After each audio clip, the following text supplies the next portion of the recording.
Bonsoir Saint-Esprit. Bonsoir Saint-Esprit.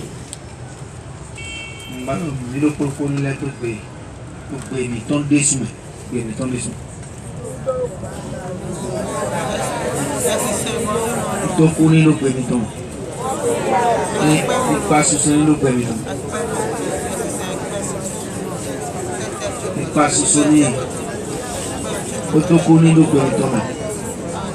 Nous connaissons nous payons ton décimé. Très important d'invoquer l'Esprit Saint dans sa langue parce qu'il est l'auteur des langues. Et on a brûlé. On a brûlé. Et on a sombré les bordures claires. Le Pentecôte au Bévo. Oui, ma très sia. Et le coup de bon, mais le propos c'est de le bénir en tout. Lui, l'auteur des langues. Alors, c'est un grand honneur pour lui de le prier dans sa propre langue.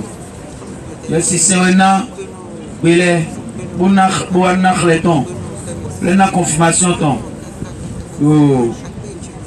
Pentecôte, et quand Bélé, le tour de Babel, oui, nous, mais vous avez tout, caca Bélan sort, avec Kumba, elle sort d'une conscience, conscience, et Kumba, elle sort d'une conscience, ben, moi, mais quand Bélou, il est bon, oui, Léon, il m'a peu bleu. Mais quand Bénéon et nous avons souvent et rien et nous avons tout pour Pentecôte et Californie bon et le Rodo le Pogame bon mais le pour casser le bé ton thème les mains pour que le dion était le Rodo mettons les soumeurs mais le pour annoncer Béléo bien nous plaît bien nous indo po mi le clandai bien plaît nous et non vivre ni do dire et non saint le peut mettre les soins et très saint le peut vous mettre cacao et non saint le peut mettre les soins et non to connait le peut mettre les soins et non do dire wani mettre le peut mettre les soins bo non to connait nous on les pour pas soutenir le peut mettre les soins. Et nous vivons là, ni tu ramènes le premier temps les semaines. Et là, nous voulons le premier temps. Béji, village Mitonsi Bé. Village Mitonsi Bé. Et il y a Djamon, il y a Djabéni, Yoto,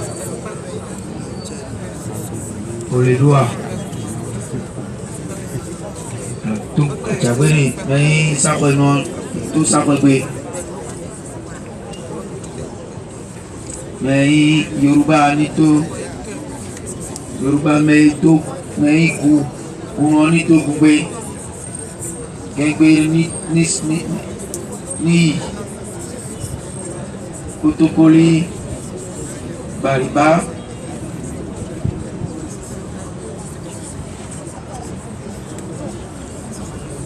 mais pour les donner. Et le mito béni, mais les gars blancs pour nous. Et nous le rouillons ici, mais les gars sont de oui.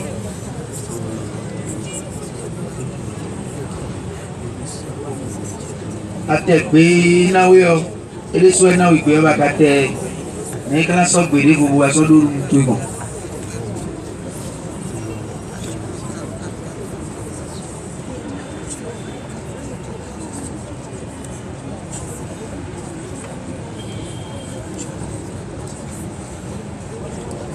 Merci Seigneur. J'aime le nom de Jésus. Seigneur. Anon. Tokon. Aja suwen. Magic ponto. Tchehosu tokuno. Un trodo menuto. Un jado medito. Bodor meto. Un chenwe. Godon mido. Et il a une code debout. Nous y assistons. Azoedo income o erosisone. Aro bodor meto. Aro sisone ni to por mene na khero mi monbo. Aro àwọn jamejito. Aro idoniero ni ti àwọn méjì ne. na dia hwan je titoji do iko ayule ne ino yilo maçon ben wa menuisier so a mais yilo azoi coton iko ya zotone ba yilo azone azone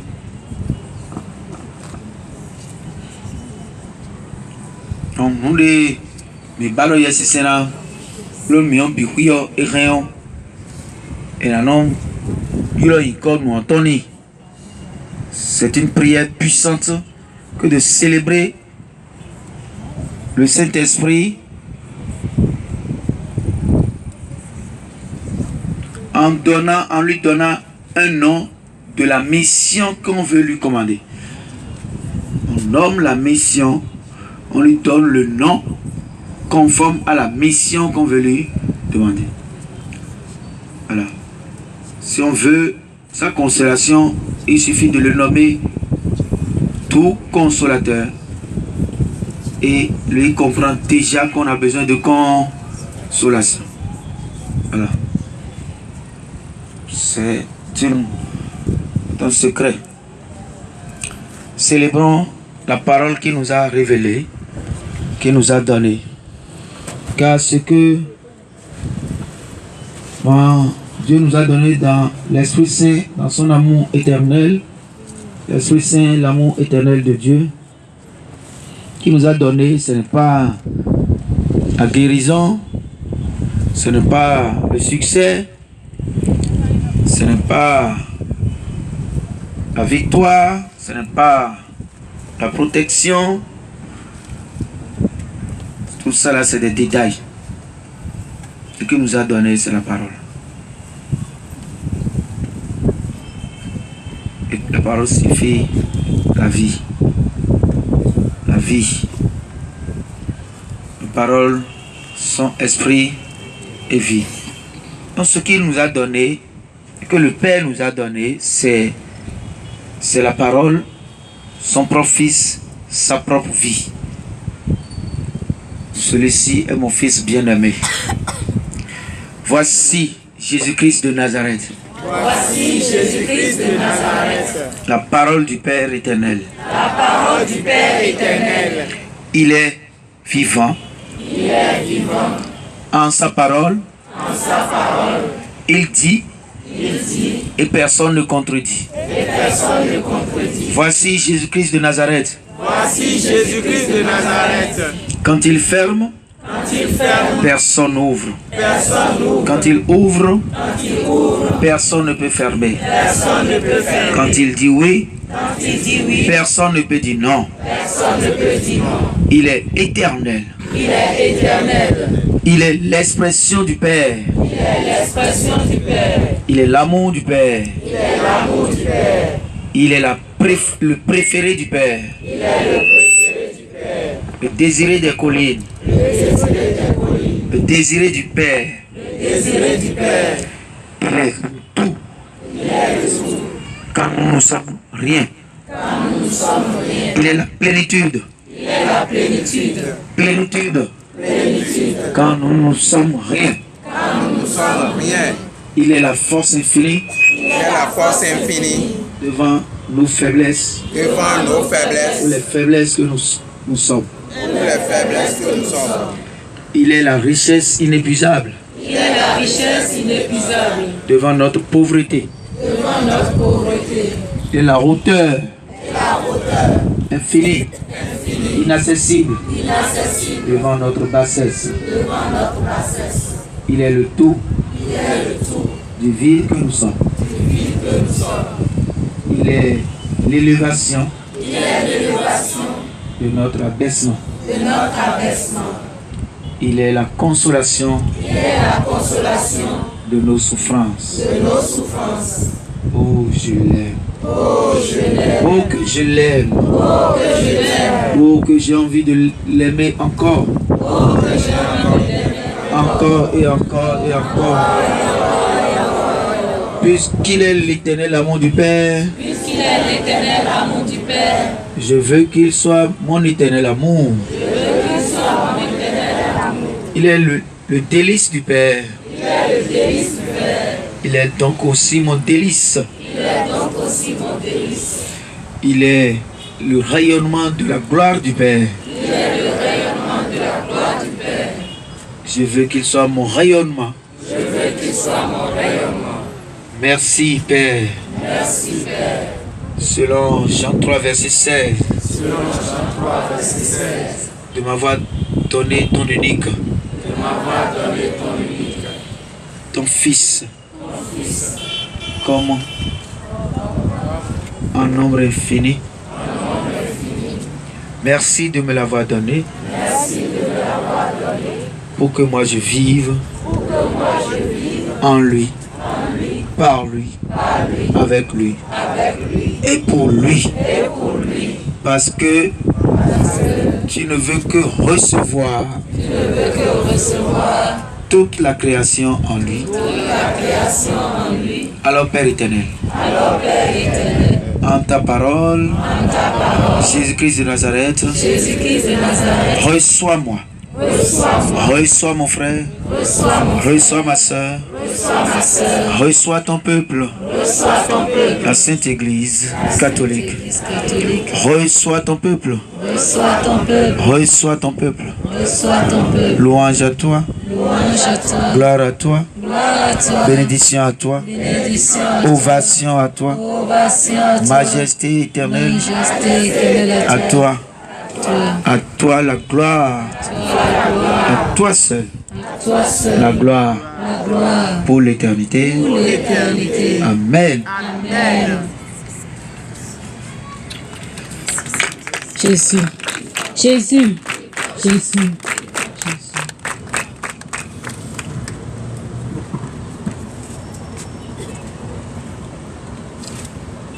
On va dire que... Alors, hier, le Seigneur a voulu expressément nous donner le raccourci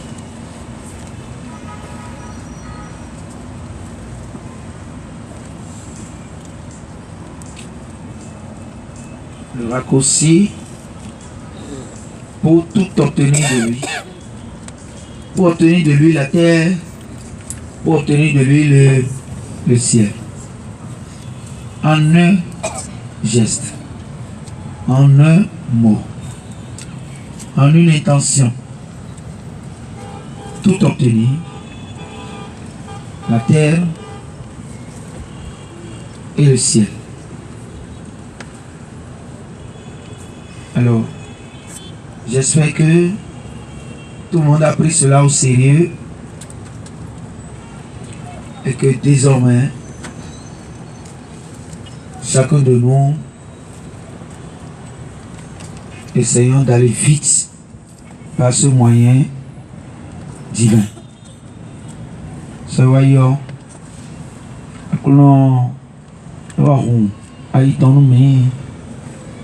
bonami ali clou ali yai bona wa numbo mina si mo nu pihira si tomble we bon nu kike do pome odi do pome e ga do pome o mina mo sekwe ma voma vo bole mo ikun bon. C'est sérieux. Ne vous amusez pas avec ce secret, c'est un secret. Donc, Miaou, Oreou, Bojasi Sanji, de les Sobira, j'en ai dit Ramier de lundi là. Miko dia kali mikoro lisi bleu miko lisi bleu ya ire on kale vodo so ben nous concordons et là mes ennemis donner de ma flemme et me dewa école Teme Kabukagon. Samedi, ton. Nibogon et pour les billes. Un sport, oui, samedi, Zaza. Ben, nous sommes bien noirs. De l'air, on de l'air, on est les best sports. Foni, oui, nous disons. Il te pombo toka. Foni, matre, so, oui, à rond. De l'air, école de l'air, on est un pombo, nous foni, dit, ni toka, nous foni, dit. Mais le mot, ouais, très léva, de l'air, des sous. Voilà, quand tu m'as sous ton et bon, tu piquito. Et le qui et quand tu m'as sous ton samedi temps et ouais, la tu piquito et quand tu polo où il est meilleur et bon, tu es pas bito. Et quand tu polo, oui, et samedi ton po, dimanche mon po, samedi ton y. C'est quoi ma maman? Podo. Oh, regarde ma maman pour c'est quoi pour biba mabuko. Kabi, dimanche toi ma ou si ça. Podo do khoka ma ou na. Do yawi khame. Os polesa. Podo dalo nozo. Les bonus, voilà et revoir mais nous on a mort et quand oui les deux pour et t'es pombo tout quand vous gondez les bi mais ils vont nous mettre on a mis avertissement mais ils vont nous mettre on a mis avertissement mais les mablo ils m'a mais moi c'est moi ici avertissement mi-temps pour flou ni ma banvo metio lo mi école mi te kombo école à ton monde mais te kombo yi ene de me yo mi ka mon de o me de ma ni na no ene do mi wo ena le je koni plaja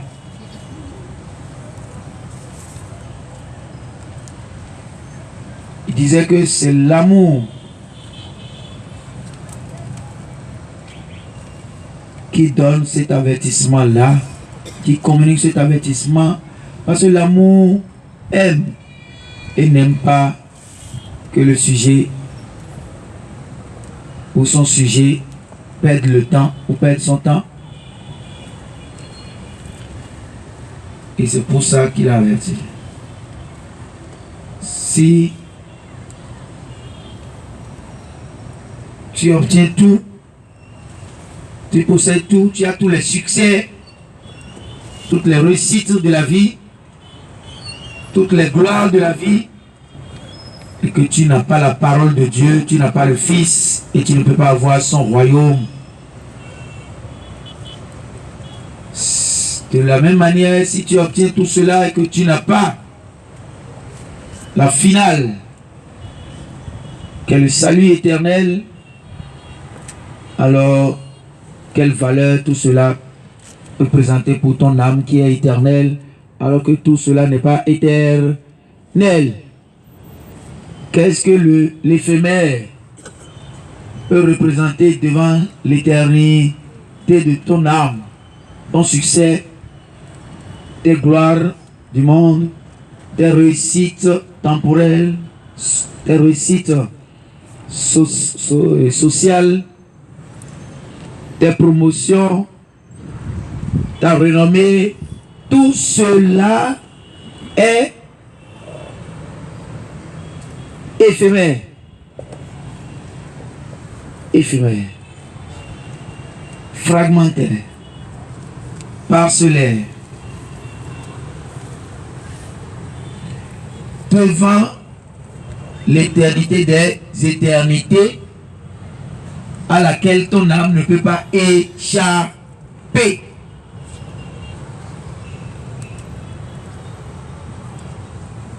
Et l'esprit du monde nous noie dans ces éphémérides, dans ces objectifs d'un moment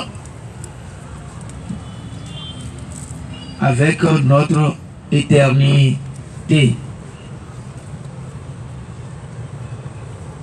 L'esprit du monde nous engloutit avec notre éternité dans ces choses d'un moment.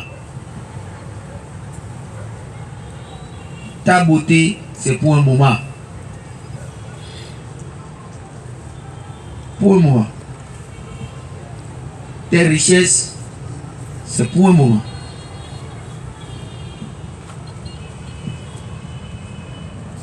Si tes richesses ne finissent pas avant ta mort, c'est toi qui vas finir d'en bénéficier en partant. Et ça va finir par le partage avec les Tchakatou et tout ce qu'il faut pour avoir la grosse part.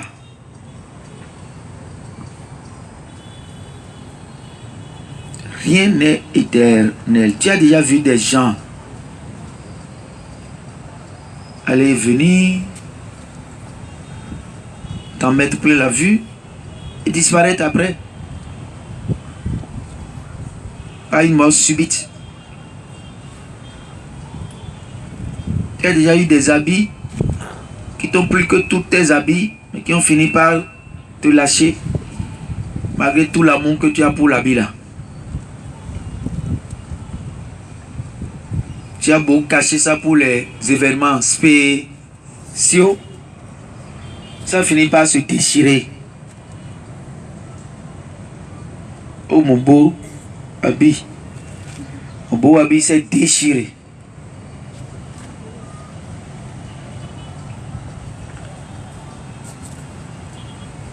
Tu as classé même tes chaussures par ordre de prestance, mais les unes après les autres, ces chaussures ont lâché tes courses. Je suis fatigué de faire les courses avec toi. Adieu. Tu as beau aimer ta femme, progressivement, elle est devenue ta maman. Ah oui, c'est comme ça. On les prend jeunes et elle finit par devenir votre maman. Tu as beau aimer ton mari jeune, il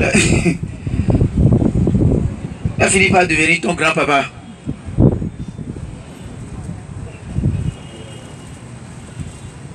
Tu as beau aimer tes enfants, ils ont fini par partir.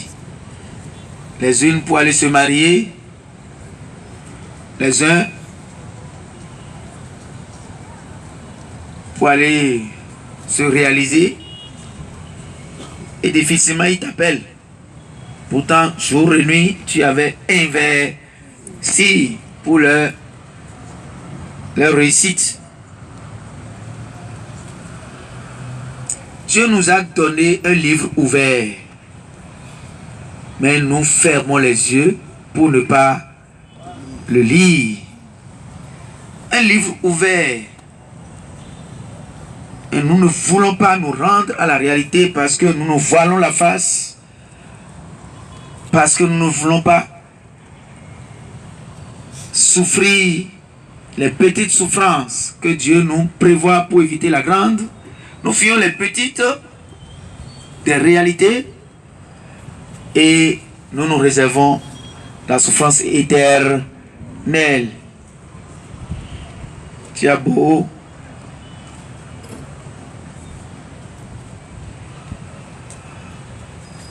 badigeonner avec les phares et les clignotants tes paupières, mais tes paupières ont fini par tomber.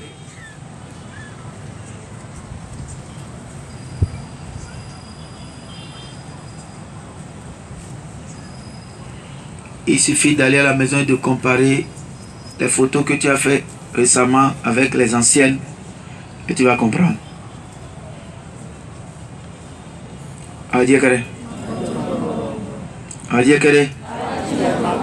Alors, pourquoi donc laisser les deux écoles de la vie éternelle, les abandonner au détriment des écoles de parcours? L'école de lundi, c'est une école de parcours pour porter vers la vie éternelle. L'école de mercredi, c'est l'école de parcours pour que nous puissions marcher pendant le temps de ce parcours sous le Saint-Esprit. Alors, parce que beaucoup ont eu le Saint-Esprit et ont laissé les écoles de vie pour entendre dire: je ne t'ai jamais connu, malgré les arguments solides que sont: nous avons chassé les démons en ton nom, nous avons prophétisé en ton nom, nous avons évangélisé en ton nom. Il y en a même qui ont dit: tu as mangé avec nous. Alors, donc frères et sœurs, si samedi nous sommes absents, autant être absents tous les autres jours. Si dimanche nous sommes absents, autant être absents tous les jours. Et il ne s'agit pas de sélectionner entre samedi et dimanche. Les deux, je vous ai déjà dit que ce n'est pas où. C'est et. Ce n'est pas ou samedi et dimanche, mais c'est et samedi et dimanche. À bon entendeur, je laisse cela ou je place cela à la place de la révision et nous pouvons continuer maintenant. Nous étions en train de parler des prémices. Milo, dis-le, Malo, il m'a autant, m'a ouvert bio, et maintenant, nous aimons nous quand on est bio, et là il bloque placement dans le maougan. Awadjo, bon les nous quand on tombe à bi, à dire ça jo, donc quand maou, bon nous m'as aussi décidé quoi. Les nous quand on a soit ina maou. Ah je connais. Aïe salé nous quand on bon nous, à dire ça jo, soit il quand maou bon. Et il blé on a petit coton. Zo blé on a petit coton. Et là il nous connaît sous sounion. Alors ça, nous comptons boum na mau. Anande mauro no me. Beka gbé bakada via. Ah yegre. Est-ce que nous ne me ya? Même nous ne me ya. Mon nom blé belon ken. Hein? Vous êtes de ba ndo akuna adu de me. Adu de me ke ene ka blé ni. Wa bondé. Ah yegre. C'est une manière de lier Dieu. C'est pour ça qu'on parle d'alliance. Quand je fais des offrandes, je lie Dieu. Je lie Dieu. Je fais alliance avec Dieu. C'est-à-dire, il se sent concerné par tout ce qui va arriver à ce qui a produit cette offrande-là. Non, non, maou, de maou. Oh, nous sommes bon peu bon maou. Maou, non, mon nous n'en kami. Et le monde nous n'en kami. Et y a Joe wa. Au sol les tons nous concotons beaucoup néon. Vivez voné. Mais les nous les tons nous concotons. Ben de nos modos. A Joe quoi lui y a mis dans le bleu franc. Et fais-nous y ton fou. Ah, fais-nous y ton fou. À mon nom, j'ai aggravé situation. Il y a vraiment d'autres idées. Et les sons nous comptons le best boutonné. Maintenant, t'es bon, nous qu'on y dit beau support. Tu vas finir. Et ça nous concordons Johnny et Tini de Elodie de Rodri. Et qu'on soit y mettant et tant. Quand j'offre mon premier salaire à Dieu, je suis en train de dire à Dieu que ce travail-là n'est plus pour moi, c'est pour lui. Puisque c'est lui qui a bouffé pour la première fois. On sait les chins qu'on a tué, on dit aussi les nous qu'on a bossé na mawo. Ni don mawo ni don dire a tué ne on. Et qu'on soit ici o, il vous a pas content a tué ton e. A dire que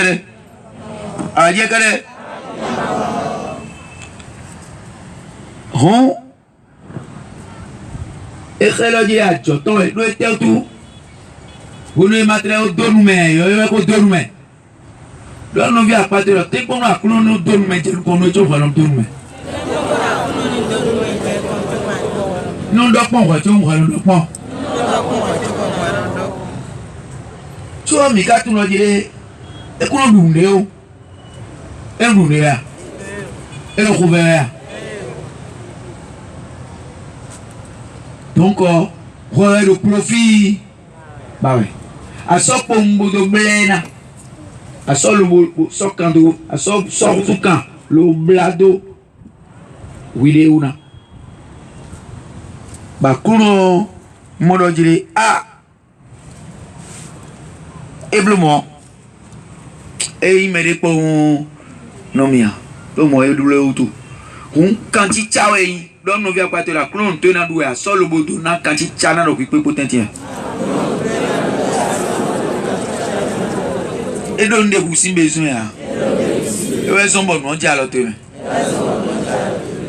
bon vieux bio et bien tu veux nazer on te ça nous montaton et il veut de quoi nous montaton bro dire papa so we dit mais tu vous m'en so ya qui ah dire faut de quoi we vous kokona tu vous maïsa ben nous c'est ah vite na doubo beaucoup de oui, alors j'ai que mais moi, Lili et Yessicien, c'est do vraiment menu mido, nous comptons na maou, mais chopé quoi le pas de sombo, mais non bloquera, ton, bon bloquera non mais ton moment c'est à fort ou pas, tu m'as soyaki, à joie, à fort joie na wa indio. Bon le pot de même beau c'est beau top mila maman ça va beau temps mais on dit vite dans les sons de mon diam du coup mon doya du coup mon don maman mi ton ya maman wa ta fort de pot mila bon de yon coûte mais oh dit on nous il a voilà na wa il a bon et était là même les man bon mais les malous t'es ton dîner pour pour on a ma boss sur le bout na ma na tia pas même so bona mama ma che buru et à côté des dînes fort à dire que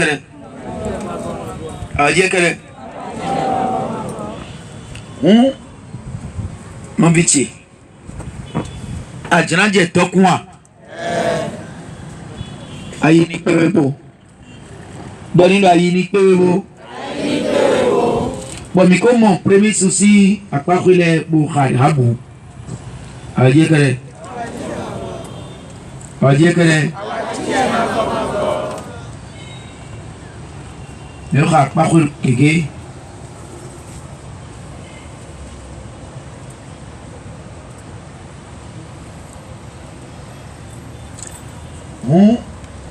Offrande mi moro te metteme le mo mi dit. Maintenant l'offrande de la meilleure part. Quand mes blocs révision, mes niveaux au à pas les pour filmer, mi noter ici. Hein, les prémices là, on va dire que c'est vrai qu'on n'a pas tout cité parce qu'on a pas tout le temps.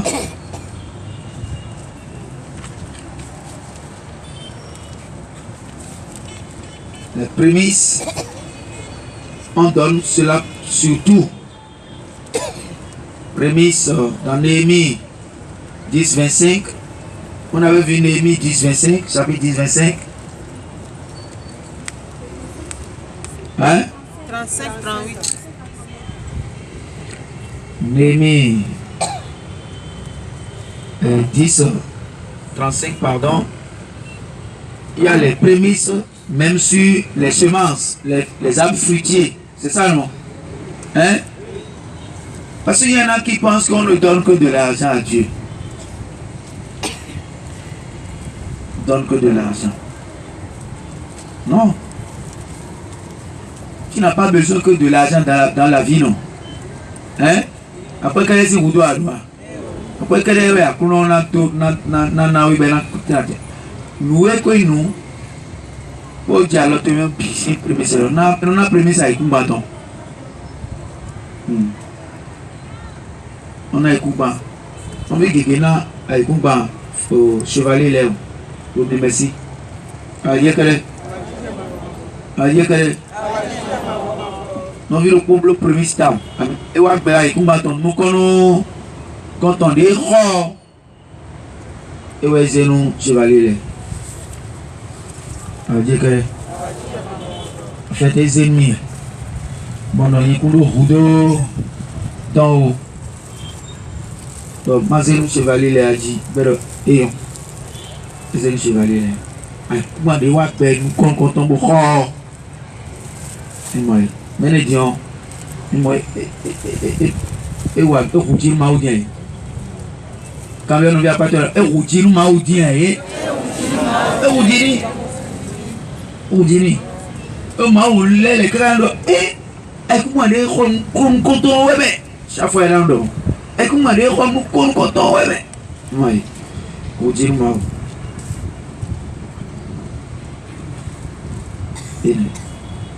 donc on a vu Néhémie, on a vu Deutéronome 18 verset 4 aussi les prémices des brebis.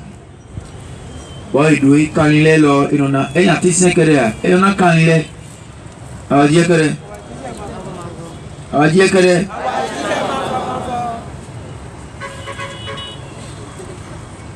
Lévitique aussi, qui parle aussi des fruits.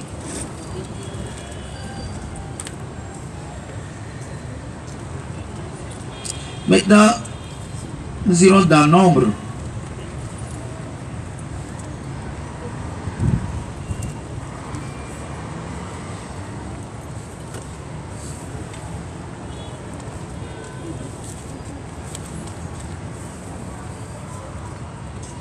Un nombre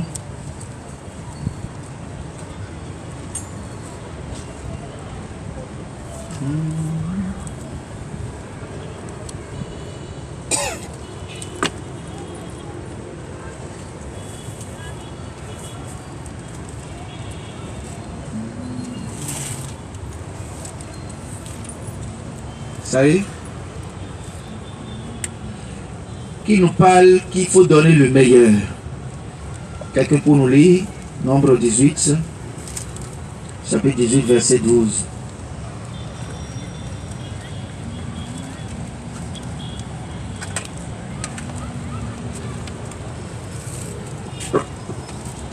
Nombre chapitre 18, verset 12.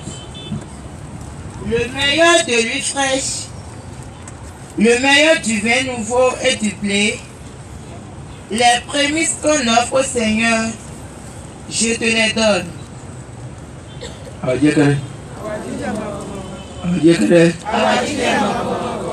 Donc, il y a cette particularité que nous devons rechercher, que c'est le meilleur de ce que nous possédons qu'il faut donner. Si c'était pas, si nous catholiques nous avions cet esprit, il n'y aurait pas tant de sous limés, de pièces bigarrées dans la quête à l'église. Et il et quand on sous mon quand on maou bon nous églé le mégan et maou non bois au milieu catholique allait quête miton les quoi bébé dans dimanche sur moi à dire que Quoi blé dans des mains sur moi.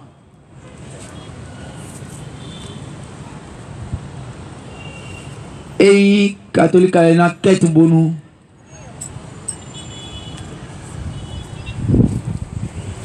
Eja ko azo we no wa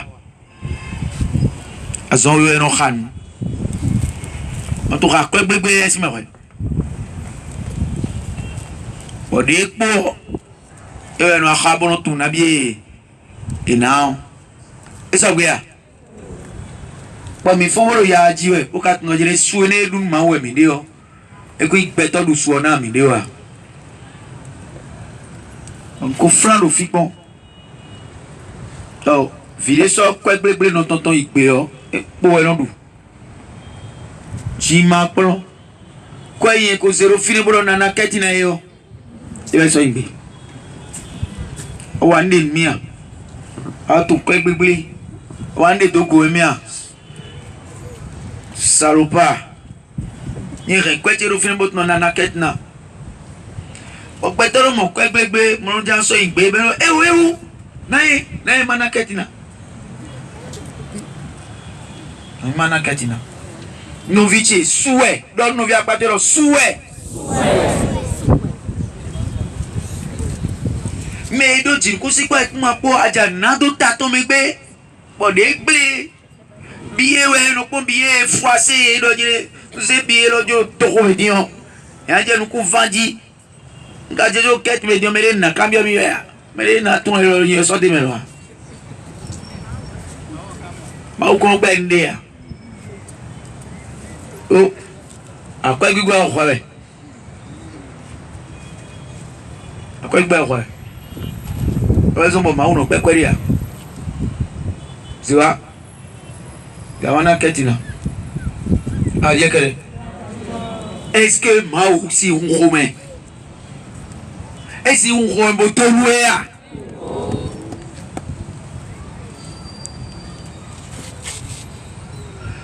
ton bese gbedion cité vie maria vie atunoje noyon do mesio e na ma ubo de gbele no rin do mo ablomo gbemo do de ma treyon ko ju le pe ale o e wa rin bo de nyon de pe wa réserver ko réserver mi a je kere allons réserver des unions de père mio oh c'est quoi biwe na jira ina ina jira we numero c'est quoi biro amo à ton vite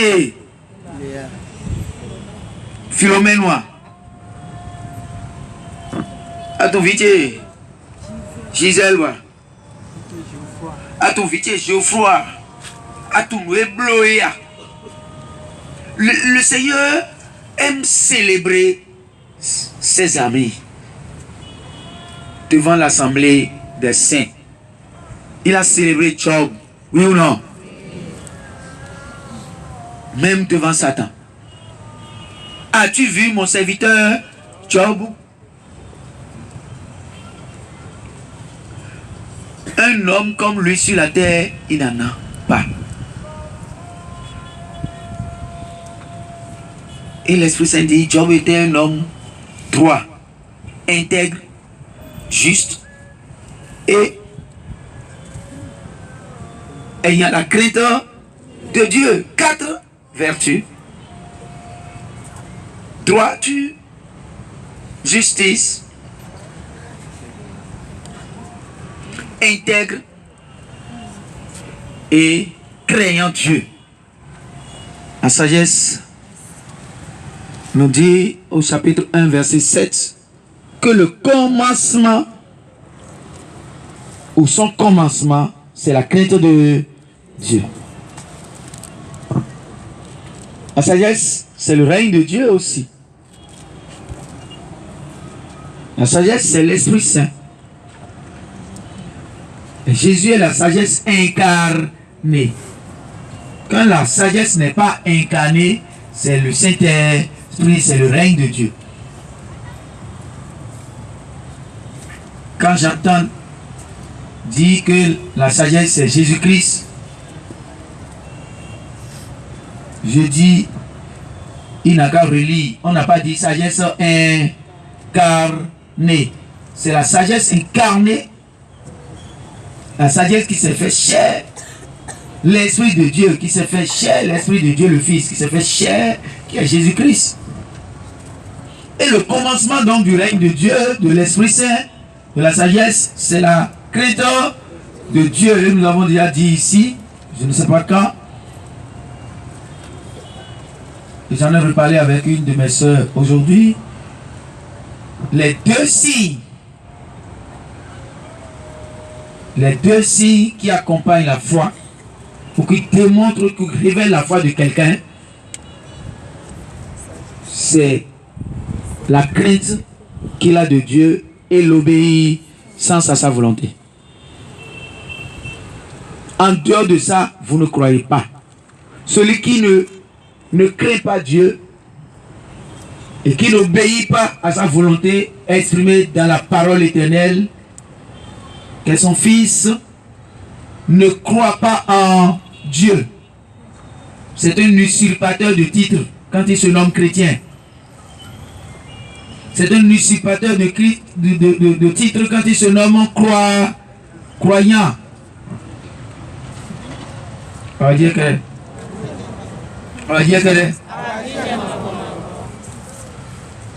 Et donc, quand on croit, comme j'ai l'habitude de dire, quand un enfant croit en son père, et quand on lui dit, ce que tu fais là, quand ton père va venir, je vais te signaler. Je vais annoncer ça à ton père, je vais dire à ton père ce que tu es en train de faire dans la maison. L'enfant qui croit va devenir triste et supplier même de ne pas le lui dire. Mais l'enfant qui ne croit pas en son père, ni à la capacité de son père de le corriger, Dieu va dire, et alors, faut lui dire, tchotcho, doni tchotcho. Viens dire, nous t'entendons.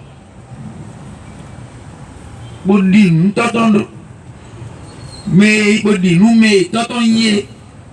Comment si ban, ou alors délai, bon, bah, si, sans délai, bon dire, non, bon, nous, et nous, m'a sorti, t'entendons, bon, nous, doni, t'entendons, na doni, Qu'est-ce qu'on dit? Bon, on a couillé, mais on a quelqu'un semble de m'a donné. Semble de. À mon vieux m'a dit, nous t'attendons. Bon, nous sortons de yolo, yéyou, non. Sortons de yolo, holona, l'ikbarona, et donner un alo, bodo, donner tchocho, bino c'est, hein? Moi, aider le Christ en rénom même. Donnez donc, moi aider le Christ en rénom. Le Christ est bien, mais il dit nous maou. Et ouais, nous dit que si maou do maou na ta kweni utu. Kabi ina wa gbero maou si utu. Maou no yi a monoton. Ah yegere.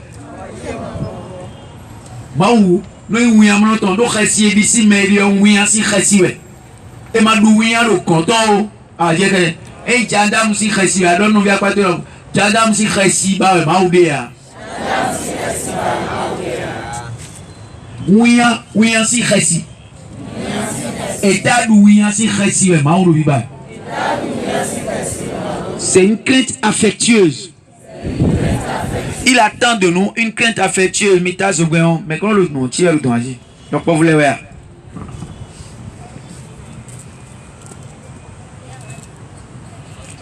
Dieu attend de nous une crainte affectueuse et non une crainte de gendarme. La crainte de déplaire à celui qui vous aime. Et on me dit, bon, on a blé la citoyen. Et on a mis sur mon bon blé la citoyen. Donc, viens, madame Bello, t'attends si à. Viens m'embalo toton yoro vili panoa. Viens m'embalo toton yoro neja. Et nan babo mwai toton adje toton si nukumea. Do di toton mejo mewe walo miton walo mo wen san mi de ku si yonu ku to me edi nu mejo me toton ye medagbe toton ye medagba toton ye medako ndako toton ye aje kere no suda ko toton ye o wiana wi doje toton alo yije jiwe aji tu o wiana wi yije ka jiwe ai do mo nu video yege yije ka jiwe vine ndo ai jan lo o toto o cambiare no ku jamea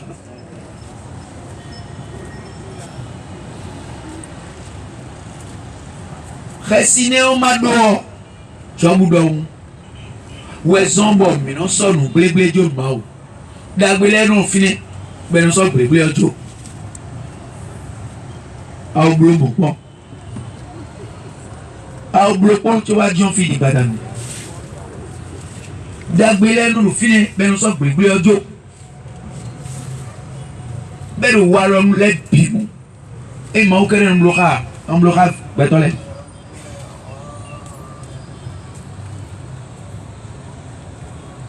awe masosi toa ewe no name awe toa wiana hu wiantona hu mero peton kon ewe kro name dudu ebe chime bon Thomas imea ewe no yo melo wa so ngo dudu ton so julumia do no nu boy kale chide ne ka danu bone wadu asiru undu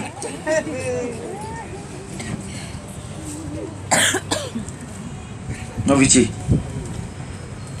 nembo micro to ya kosomo nembo mi no to malédiction kosomo bon nous on wa bikwi o malédiction ma tonde me anu vivinu ya ananu me do malédiction me no vici anake no do me wa anake ndo malédiction me do a kiken khoro me wu ana pome do malédiction me do an kan vo pome ka bi an be me po andalo me do malédiction me so alo bure au dialo si me do texte alo tire ka ni po kuma tiani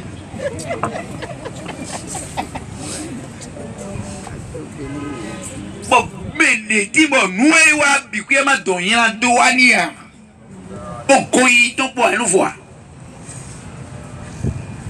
on voit hein e kai krisan wu me bi uno vice e nubi a ulu do e ba kulo wa so uzu zero bo khrewe doje e ku biena na mi leçon biena na mi leçon yo aleje un vobaji bete medi nkawai uyan tedi fita kuno kadi ngalo ya misa tous les jours si ngalo wa titon tous les jours si ngalo ka chapele tous les jours si ngalo blole tous les jours si nka so na nui joji jo ido yo ko so dia naya do ye goni na pere ale nchele bi ka play bon wiye ga khem so no te do ren plena so lo te do ren plena so ko ito so ren plena oh Seigneur sauve-nous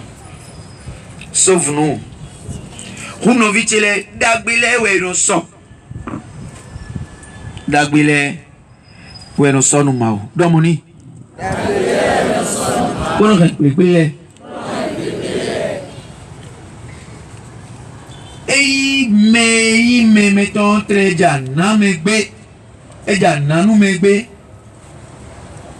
beye mono nyanyale we mi so now eno do ye we o se na nyanyale mi ona legbe mea se nyanyale dai bo mi ma sa so dagbe ile mele o sojo moi so dagbe ile mele o sojo we te na kan je mo bloji ka mo bien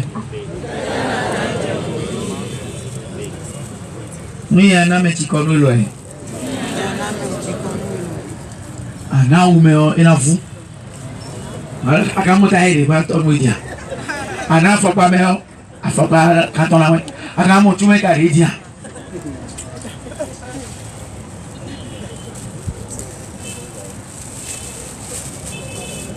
Ana nume ah ainsi doit on s'y est comme évêque Bézou.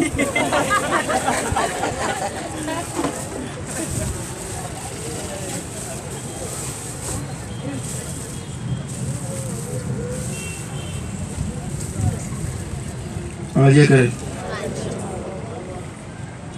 on va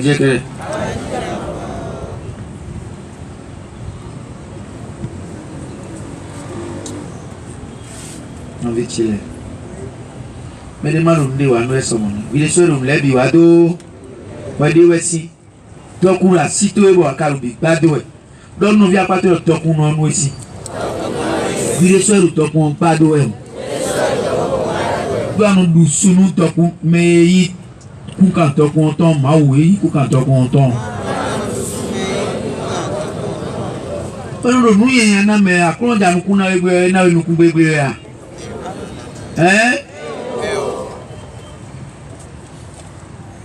Et ya to na egbe e pon to le bi me lo se pe.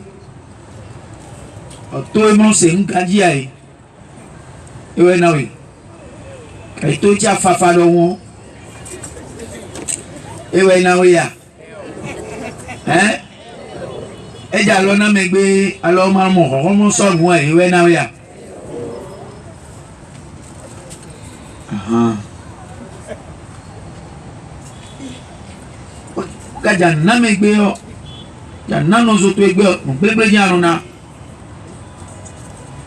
Gbegbe janu na. On va dire que je voudrais ajouter encore un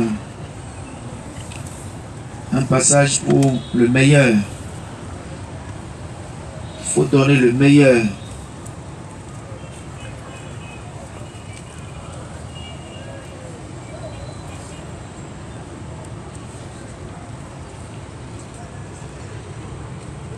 Nous avons dit quoi qui ramène au paroisse. Quero bom pastor. Coi. Ando atacar. Ando que do poro mina. Quelli o tuo me un piquio. Mina beri bueno. Ba ponta voji bueno. Quelli solo que po. E io non fabbriche ceni vero. Buono fabbriche ceni. Bon fabriqué China. Ah, j'ai que ouais. Fabriqué China. Bon fabriqué China. C'est Bluetooth béo. Bluetooth béo. On ne pas nous contrôler béo et non pas sonner ouais dans le temps. On solo canto. On te repart nous na.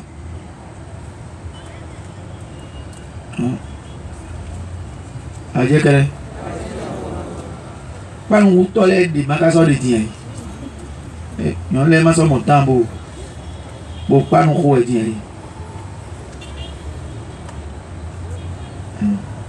Seigneur sauve-nous dans le massé.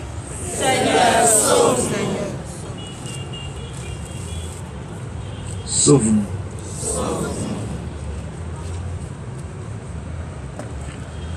Il y a quelque chose qui rend aussi meilleur nos offrandes, c'est quand notre cœur est disposé à donner. Quand Dieu prend le meilleur dans la qualité et dans la pensée du don. Je voudrais que vous preniez Exode 35, verset 5.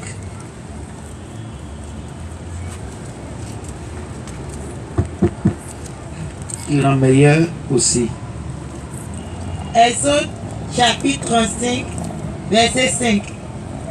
Levez parmi vous une contribution pour le Seigneur.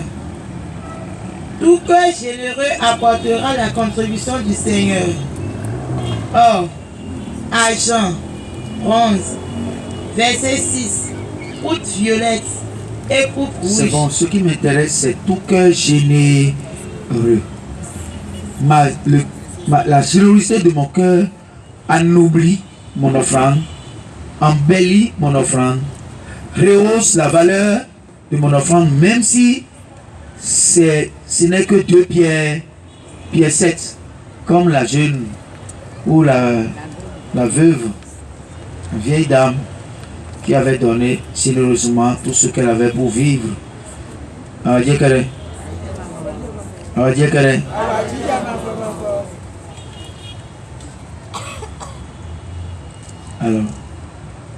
mon frères et sœurs, c'est très important.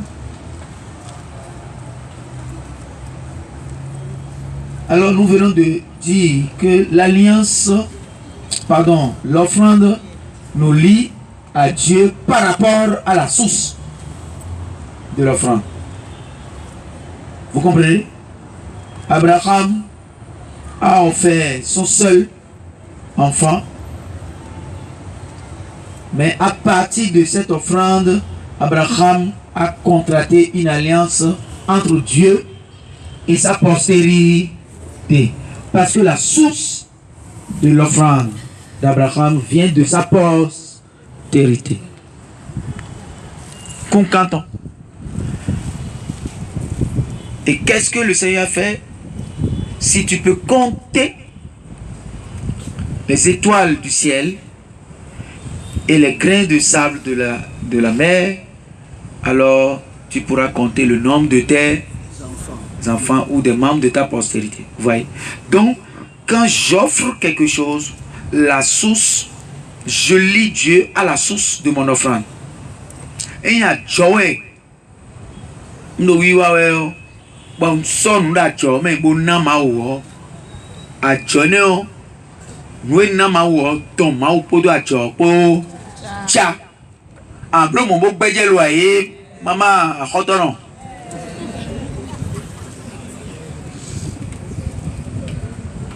no ma o di ma si no ba jo ye ton do ahoy e si no we ne ka son nina bon nina me lo so a jo so kuzu ma o tone et vous propriétaire à Dieu 2 temps.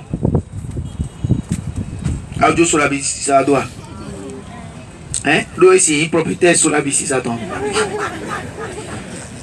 À Dieu, tchéké. Au Ouégon et non noir, et non à Sokwe Jodi. Pour les rois, si mettons le Ouégon. Et c'est quoi là, de d'accord, hein? Ouégon et non à Dijon. Bon, on a eu quoi de nous? C'est-à-dire, on remet mon souvent. Ouégon a eu quoi de nous? Et on se tombe, on se nomme, des souhaits, mais deux nous sur la bille, Ouégon, quoi de nous? Donc, on a eu crime aussi, quoi? Mais deux, on a refilé, on a ça, quoi, filé. Et à Jota, on est à côté, ouais. Soit nous à côté. Benoît, santé. On a dit, nous les mauvais.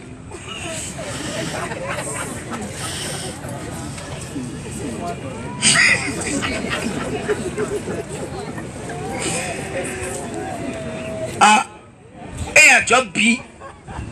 Ouais, elle a créé alliance là. Hein? Un autre topic clé ça, ouais. Bolo. Même si on l'a dit, mi collègue,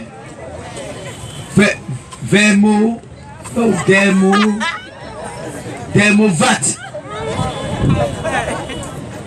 Oui, d'abord, Caro White.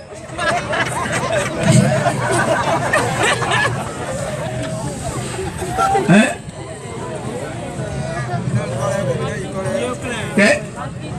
Happy. Rapide clair. Aïe, à ça tombe quoi nous vous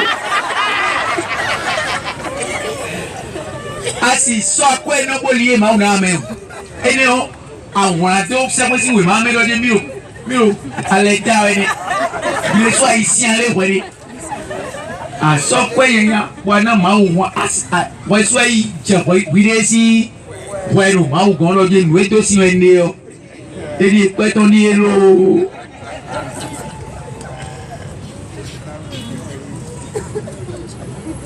On va dire que donc nous et nous diajobolona mawa ça veut dire que alors ni do chichaka chomi tonné alors ma soldat rouge à totale a dire que ben na ma ou pas de mais ajajo mana ma ou de mais mana zinduna nous ya we comme c'est grave tu as signé ton arrêt de mort éternelle. Alors, donc nous les bivons nous bleus parce que maintenant que ma on comprend nous ça dit ma wa kuzu wa kuzu le mieux le baron ba no ko ya cho bon mi décon bon ma oussin et le combo ma oussin akono na kuna mi gan non mi kuzu donc on vient à Rousseau mais à amen là amen non mais dans mais amen là bien quoi ça oui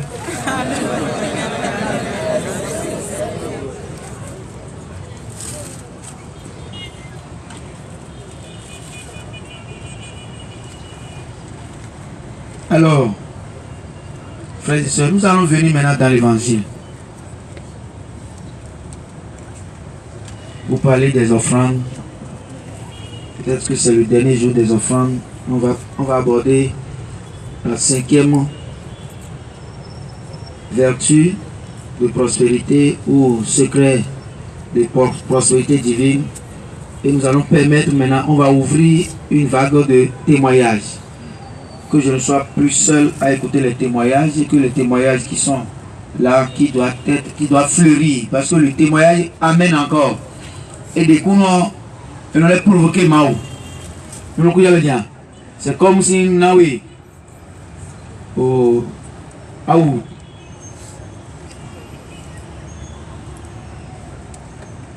Naoui a Wakocho Kotokwa. Vous comprenez? Ou Kere Naoui. Voilà, il y a un moment, mais le moment, Ansira Nam Aou Mele, Ansira Naou, Jean, Aïna Tchénomé, ah vraiment, Ansira Naou, Jean. Et le moment, on doit chocoto na so chocoto ni eh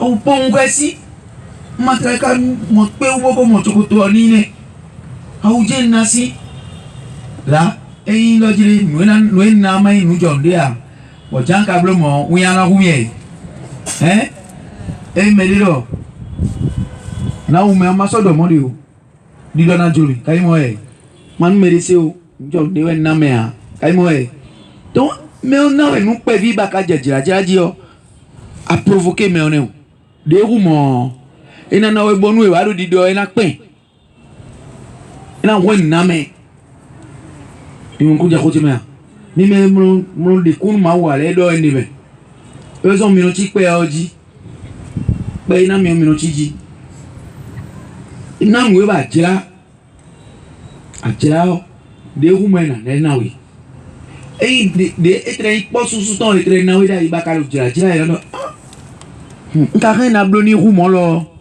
chone bani pe bloni ne we kalo jira o na blo e rumo bonu e wa jira o sizina na mio ena ruga de tondo edio me do ma we do jire le nu we kunu fi mi se susu pi ba wo kakabo susu pi pa même no jijon je siège au milieu des ovations et des acclamations.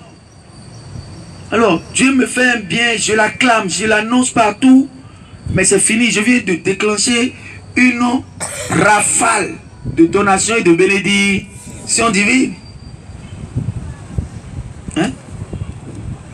On a mis nous bon jaji bon fibi bo jari doji bon te bo je koiji a dévorer et ça vaut ah oui et ka jalo to meyo et ka le balo meli ni tout hein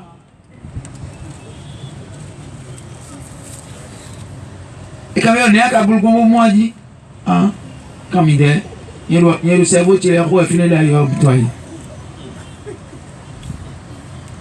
aka gon yewe ko be gon sanctuaire gbere aboaro fo sawe kabo moyo mais ti lo mettre le doigt ndoni de na je sanctuaire yi belo mo na ri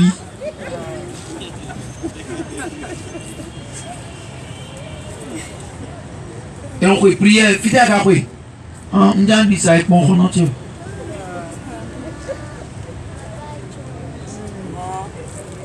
On dit ça avec mon entier. Ah, il y a quel? On cambia bien. On cambia bien. On tita même, on tita même, on tita même. À quoi on y va bleu, il y a pas. Il va entrer, on a tout, les là, ils vont bon. Bon, peut-être il a changé.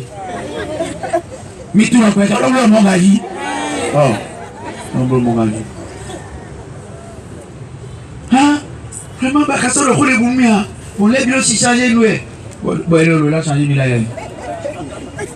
on doit dire, ah, il est soit on le quand il pas bien, on a l'idéal au big bang. Ah, il débrouille aussi. Il y a un dormi là. Un dormi là. On remet beaucoup, cara. Il y a un dormi là. Et oui, ils ont bon. Histoire à support autour. D'ailleurs, il y a tout d'abord. D'ailleurs, il y a quoi de droit. Atunawenia dayo akoyelwa amodion ça fondé pour avec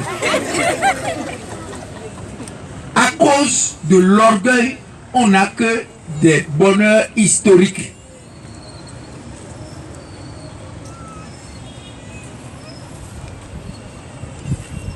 Kuyi nous ont bonyona we nous content kede we nous pas tawili dayo ah quoi la situation.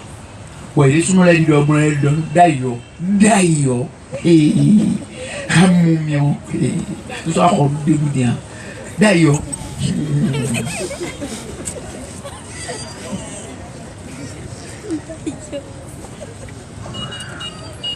nous l'homme.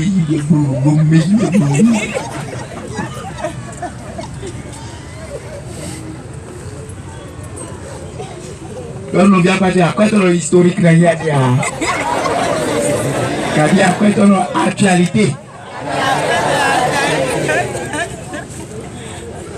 Donc y a donné le blog il est le bon et blog pas les non tiens bon fibie maï goboroje ta tout fier bon et ma cheo do di don me bi epo. Alors côté Seigneur Jésus aimé il me coule ou me donne Jésus nous met Jésus ouais nous les vous ouais mais c'est là un mois et tita nous boti comme yo ah à quoi de soir on dirait sinon on va comprendre point nous va qu'on naïs sauver à quoi là dit que nous sauver ah puis pour naïs sauver tout à quoi tu es bien collé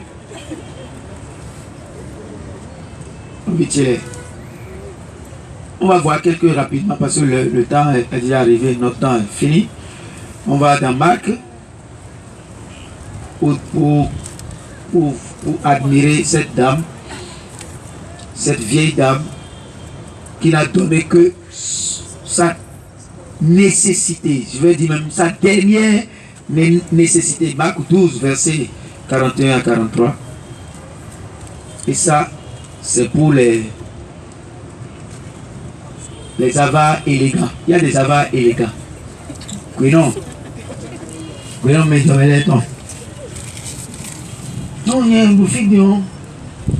Apprenez surtout. Et déjà, l'autre, mais il y en a. On doit, ouais.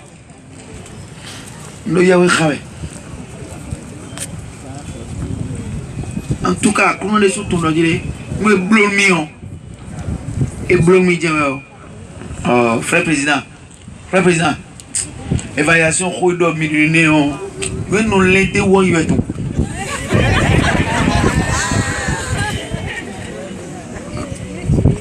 Il y a eu Khami. Non,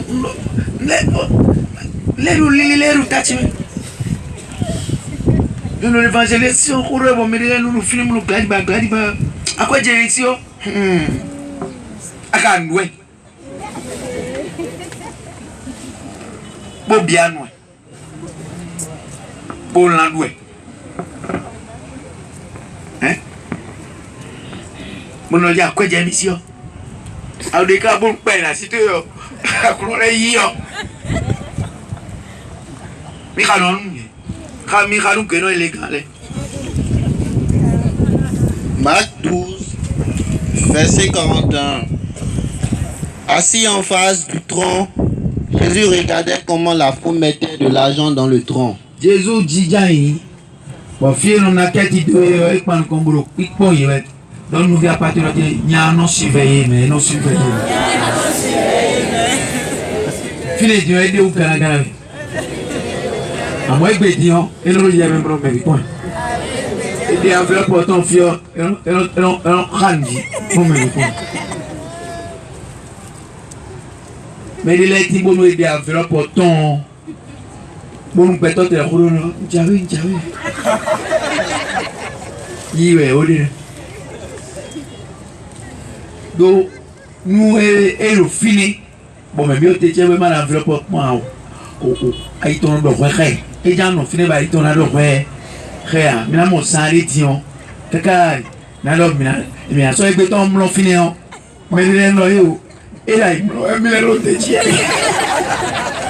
egbe ton la bro yo lo te tiens oui non mais bien choisi allié seulement enveloppe là est-ce qu'allié nous autres mais bien bon et très bien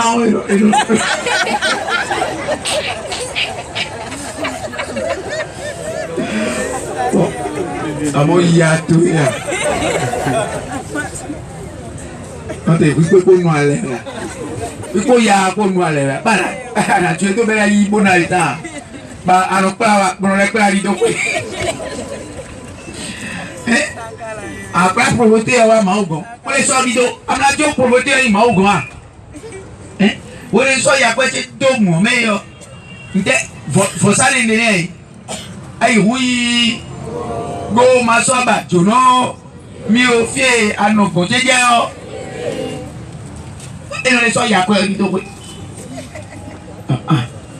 écoute belle quand on est fou Rani elle dit bon mais quoi ça do mo mais choy De nombreux riches mettaient beaucoup. bon donc on les il en a quelqu'un Verset 42. 21 veuves pauvres qui mettaient 2 petites pièces, quelques centimes. bon a sukusi wa mono ya tono do poa wa so kwa dala do po kan wede so do mo Verset 43. Appelant ses disciples, Jésus leur dit, non mi do no jire non do ko meto numero sa kwele no boy comme ma ko e malu sa ko wele no mais pe polo le do ko meto no ko tenu Jésus kan do ko weton digo cambio no via patio ndevo ton kan ndevo ton kan ko tenu da ja ko weton do be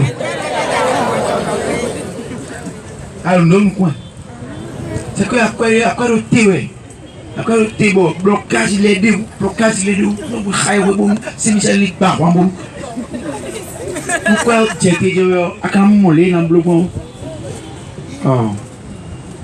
frère président nous il doit offrir de khudro pour mêler le clad ba nous fendi kakabo nous payons fendi kanu yedo en tout cas kono Bueno, bueno, eso cuidado, claro, eso cuál pilu como. Porque una familia, a pedir, akulo mo, président we Fernando. Bueno, ahí menos akulo mo, vérité toi. Président Fernando. Aye que. Ni pas menos vitile. Et lo dire, et yo pe vito eso. Bon, tu zoom trop lo, et l'homme comme il dit. Elo ina ija kwa mwa ya elo so ina doya elo no mebi no kui macho epo modoa boya na we ne o jiru na we ne o etre so motambo apo mele kwa tempo mboro imelu ko ton de Jesu no jina domo bu we jiru mele bo jeru ko no etre so fala ko ya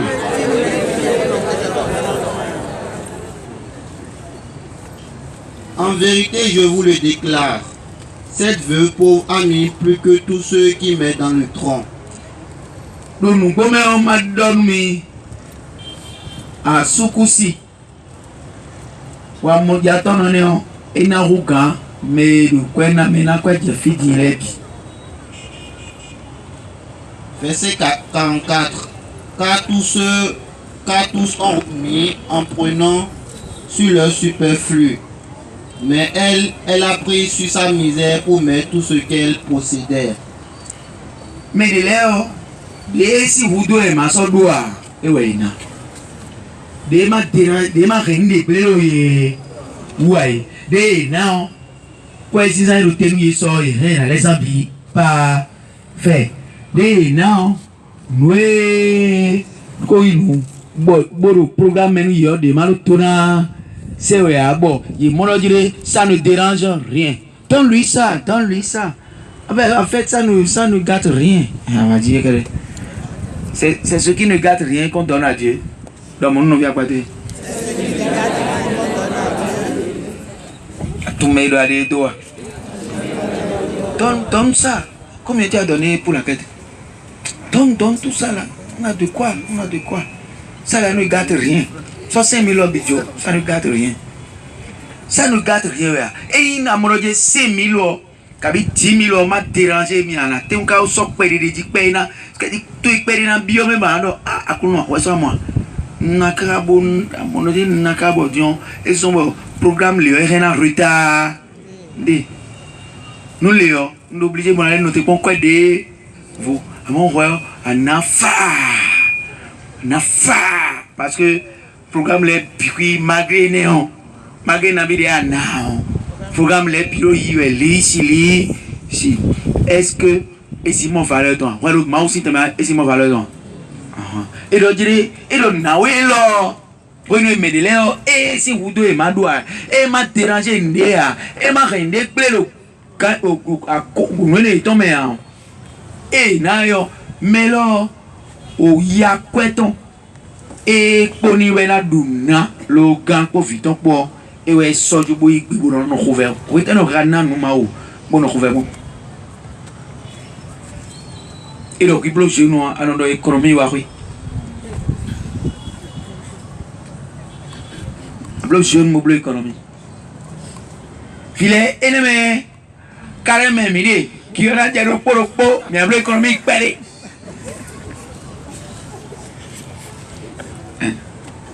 O carrément wa no film mamale ndo nyangwe no badwe po achu lo e kwa isma wa dion na montant pay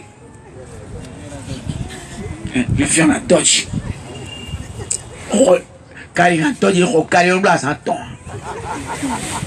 era yalu era e atosi memu atebana kali khodi no kali khodi kali monene bione mi si aton ko pere donc nous vient pas de kali mu économie uno vitile besi bio mina bio évangile am bonale kije offrande au pont selon la vie de Jésus lui-même. Le rien à dire quand il y a moi et le bleu d'ail disons actualité même donc nous vient pas de actualité mais besi et non vitier ouais soit moi et le bleu contre les si vous ne me croyez à mon aller à l'eau on allait derrière hein à tini le bleu à moi à moi qu'on compte ya midi à mille souhait to ya mille dia mille souhait dire on cabo dia gaya hein à mon dire à qu'on kuma ya no bi wa te pourquoi là on ya no mais et si on ya no me bois do can flan au vile quidio tonton equidi kai mo e vile quidio mais equidi tonton equidi vile lo flou to si wiane we pon wale dion e so akuno si so e to gba me bo la to du wiana a pe yi mi amen akuno si so we Je sais de quoi je parle. Je sais de quoi je parle. Dieu ne nous a pas envoyés sur la terre pour la misère. Il nous a envoyés pour rayonner, faire rayonner sa gloire. Il nous a envoyés pour faire rayonner sa gloire.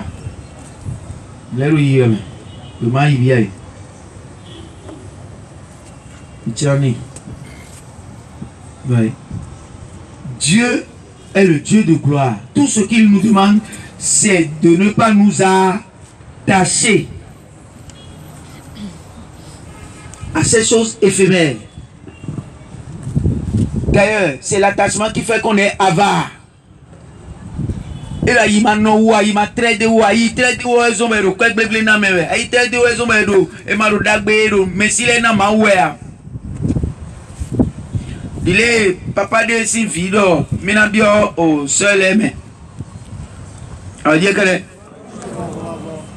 papa si filéo et ton fiton les qualité méro pour coton beba mumi bo yiromi. On va prier pour que frère, c'est que Fio, il faut que nous intelligent au filet même pour l'université étudiant. Vous allez me faire des boulot, nous allons décourager ton. Donc, il faut m'aider, il faut que frère ton filet étudiant.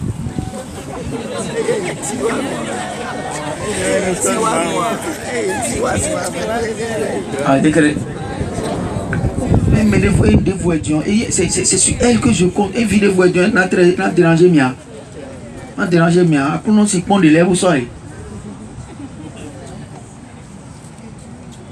Bon donc, papa, nous avons dit à même que nous avons dit nous avons dit si on a un ballonné ou un maouzo, ni maouton, oh oui, maouna, rien à l'égbe.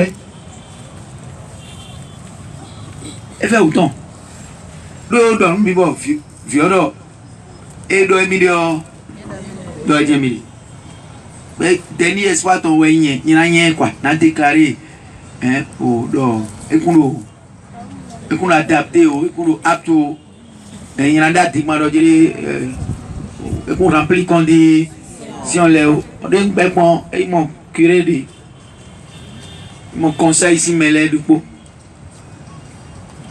On donne conseil si mais les yétifs viennent m'y dit viens qu'on dit quoi bien viens qu'on bien pas mais le pour nous à bon à bloquer cheminer chemin bon à canou bon et le dire ah que yétifs viennent m'y dit et séquestre vient comme les des cas comme pas le conseil d'ailleurs Jésus donc ça y traîne les et des quoi Jésus barré. Moi, ils sont menés très bien. Et donc, il a pas temple. Vous ne voyez pas quoi. Il n'est pas mis les boules. Il faut un corps de boules. Il est pour le vous barrer. Mais on voit où on est. Oui, il est là. Temple, vous faut bas temple. Et nous visitons. Il y a des gens qui viennent dire. Il m'a quoi dire? Il a croqué d'abord beaucoup. Couleur, on a couleur ton bibeau fiolo. Papa n'a croqué. Merci beaucoup. Pour les touristes. Blancs sont tombés. Tcho. Allez, coup. Allez, sont tombés. Tcho. Laisse tomber. Bon. Pour la main. Allez, quelqu'un de belli.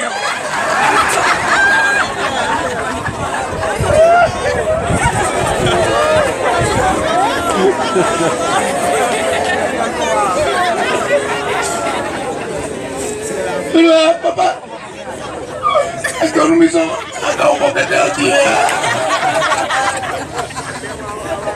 Mais non, mi ba yewe ko Nazias un tombeau. Mi te to on ba yewe ko pour la coupe. Quand est-ce me ba d'ailleurs? Et on va me chercher là. Encore et comme il va me baisser mon pont yo. Et dans le vieux. Et là, il a fait un peu, il a fait un peu. Et non, mais le problème, c'est que nos frères, mais le plaît au conseil mardi prochain. Amayao, coupé bien. Et là, nous sommes au conseil. Et au conseil, nous sommes. On a fait dit, bébé. On vient de se dire, bébé. On doit dire, frère. On est déjà battu comme nous, papa, tu vas y donner les dix. Mais il doit dire, on a le chaud. Non, non. Bon, on a le chaud. À quand est-ce et on m'a dit, on y va pour une chose, un peu de chaud. Un peu de chaud. Oui. Il m'a cassé si dit, nous menons les dîners. Ah, il s'est dit, menez le dion. Et dit que si l'on dit, Mauna, d'offre à mi quoi. Parce que dit, nous mawa. Et dit, mawa, mais que le sous-béton et de vocation, tu vois, finir.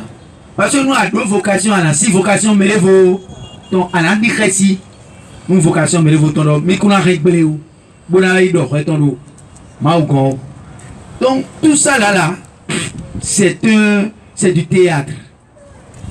Et vous êtes les spectateurs hébétés. Théâtre à bleu, oui. Mais non, le coin à mot, théâtre à point. Bon, mais nous quoi, mi-temps, je vous le prends. Ah, il y a que. Théâtre. Rodez le finir. Tant il a là. Il est non vite, donc, merci Dieu. Il a mis Ancien Testament, période, mais Nouveau Testament, je l'annonce comme ça. Alors, je déclare maintenant que tout ce qu'il y a qui cause dans ta vie, qui cause le blocage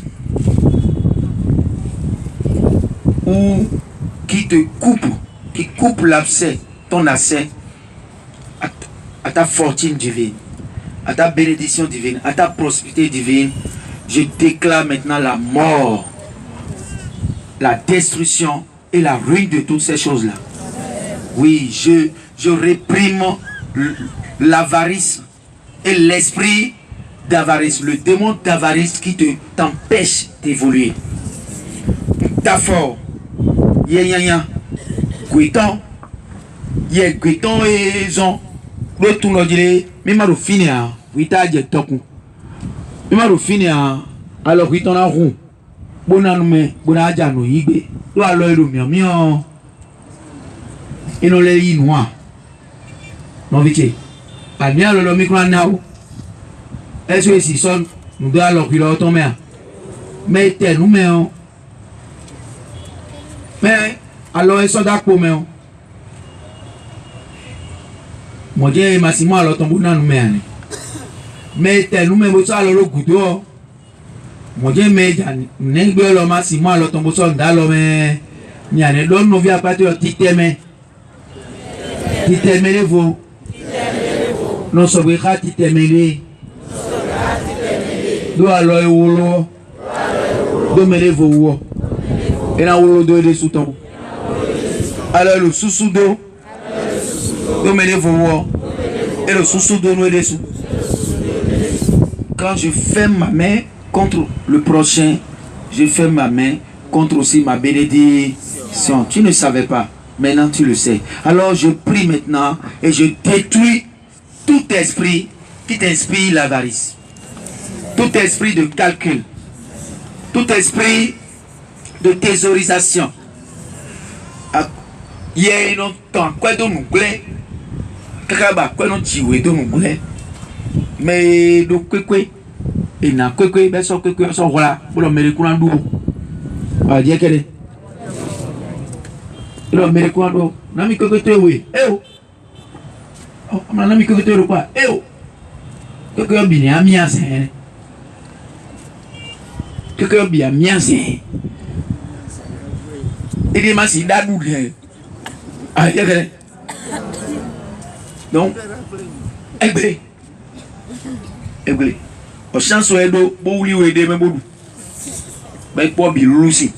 Ah, ben on les loura ouais que ben on les glébi ben son la monde boudoua et on a mêlé bois bon mêlé sous qu'on les bois ouais et donc on t'a fort hier on dit ô Saint-Esprit que ton notion de prospérité vienne maintenant purifier le cœur de toute avarice. Que ton notion de prospérité se déverse dans les cœurs et les apaise.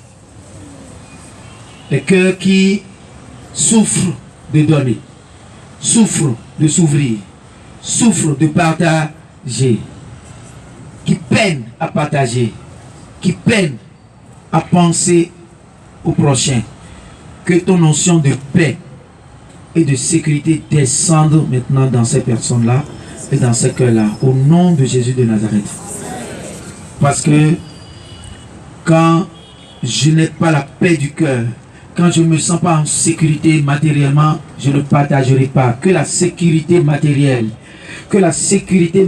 maintenant, Saint-Esprit, vienne du haut des cieux et coule maintenant et apaise les cœurs maintenant. Les cœurs de chacun. Ceux qui peinent, ceux qui paniquent quand il s'agit de donner, ceux qui commencent par transpirer quand il s'agit de partager, ceux qui commencent par souffrir, qui tombent presque malades, qui deviennent fiévreux lorsque l'on doit partager, ceux qui ont la mine sombre parce que l'on doit partager. Seigneur, ce n'est pas toujours leur faute, c'est souvent l'esprit malin, l'esprit de pauvreté qui vient s'approprier d'eux. Et je déclare maintenant leur libération par la puissance de ton nom, par la puissance du nom de Jésus-Christ de Nazareth. Je déclare la délivrance de tous ceux qui sont attachés par l'esprit de l'avarice, tout ce que l'esprit de l'avarice attache, tout ce que l'esprit de limitation attache, tout ce que l'esprit de la comptabilité attache. Un enfant de Dieu ne compte pas. Un enfant de Dieu n'est pas comptable. Quand l'on compte, l'on n'augmente pas. Celui qui compte ne peut plus recevoir parce qu'il sait ce qu'il a déjà. Seigneur, c'est ceux qui ne savent pas ce qu'ils ont que tu prospères, c'est chez eux que tu augmentes, c'est chez eux que tu fais déborder. Seigneur, la farine n'était pas comptée. La farine de la veuve de Sarepta n'était pas comptée et tu as fait en sorte que la farine n'a pas pu s'épuiser dans la vase. Oh, qu'il en soit ainsi pour chacun maintenant, au nom de Jésus-Christ de Nazareth. Oh, que ton onction de paix et de la richesse divine, que donne la paix, que donne la richesse divine, envahisse maintenant les cœurs, envahisse les esprits et purifie toute souillure, purifie chacun de tes enfants de toute souillure d'avarice, de toute souillure de péché dû à l'indifférence, au manque de compassion. Seigneur, pardonne-nous pour tous ces manques de compassion envers le prochain, par calcul, par avarice. Pardonne-nous et que le précieux sang divin vienne nous purifier de tous ces souillures maintenant. Ouvre quand Jésus-Christ ni wa sa umi do ouais mi rou do ve de nous nos hommes ouais mi rou do sorre nos o big ben moi la reso nos hommes. Vous verrez Jésus-Christ on y a sa umi do ouais ne si y a sa umi do haïtien sien do nos aussi nos o do ve me paye mi nani